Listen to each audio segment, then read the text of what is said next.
गांव के किनारे एक पुरानी हवेली थी जिसे लोग भूतिया हवेली कहते थे। वहाँ के बड़े बुजुर्ग कहते थे कि कई साल पहले उस हवेली में एक अमीर जमींदार अपनी पत्नी और अपने बेटे के साथ रहता था। कहते हैं कि एक रात जमींदार ने किसी वजह से अपनी पत्नी और बेटे को मार डाला और खुद भी हवेली में फांसी लगाकर मर गया। उसके बाद से उस हवेली में अजीब अजीब आवाजें आने लगी। रामू गाँव का एक साहसी युवक इस कहानियों को झूठा मानता था। एक दिन उसने अपने दोस्तों को चुनौती दी कि वे रात में हवेली जाकर वापस लौटेगा। दोस्तों के लाख मना करने के बाद भी उस रामू ने किसी की न सुनी। चमचमाती चांदनी रात में रामू टॉर्च और एक छड़ी लेकर हवेली की ओर निकला। हवेली के पास पहुंचते ही उसे कुछ अजीब ठंड लगने लगी, जबकि मौसम पूरा सामान्य था। दरवाजा टूटे हुए लकड़ियों से बना हुआ था और उस हवेली के अंदर खूब अंधेरा हो रखा था। लेकिन रामू ने फिर भी हार न मानी और धीरे धीरे अपना कदम हवेली की ओर बढ़ाया। जैसे ही रामू हवेली के अंदर गया,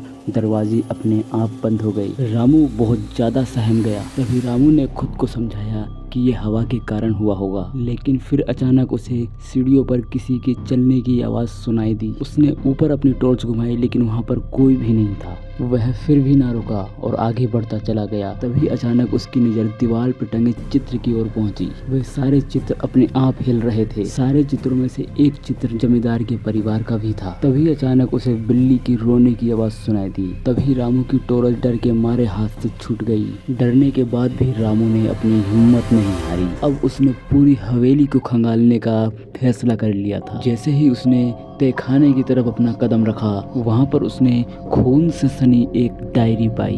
डायरी में जमींदार ने लिखा था कि अपनी पत्नी और बेटे की ईमानदारी पर शक था, इस कारण से ही उसने दोनों को मार डाला। लेकिन बाद में उसे एहसास हुआ कि वो गलत था और इस पश्चाताप करने के लिए उसने अपने आप को भी फांसी लगा ली। जैसे ही रामू ने दूसरे पन्ने को पलटा, तभी उसने उस पर लिखा पाया कि जो भी उस हवेली के अंदर आएगा तो उसकी पत्नी और बेटे की आत्मा उसे जिंदा रहने नहीं देंगी। रामू ने जैसे ही उस खून से सनी डायरी को बंद किया, जोरदार चीख उसके कानों में गूंजने लगी। उसने जैसे ही पीछे मुड़ के देखा, तभी रामू को वहाँ लाल साड़ी में एक औरत वहाँ खड़ी थी और उस औरत के साथ एक छोटा बच्चा भी था। दोनों के दोनों ही रामू को घूरने लगे थे। जैसे ही रामू ने उन दोनों को देखा तो रामू की पैंट गीली हो गई और साथ में वो कांपने लगा। कहा नहीं जा सकता था कि रामू कितना डर गया था। तभी फिर रामू ने वहाँ से भागने की कोशिश की, लेकिन रामू वहाँ से भाग नहीं पाया। अगले दिन ही गांव वालों ने हवेली के पास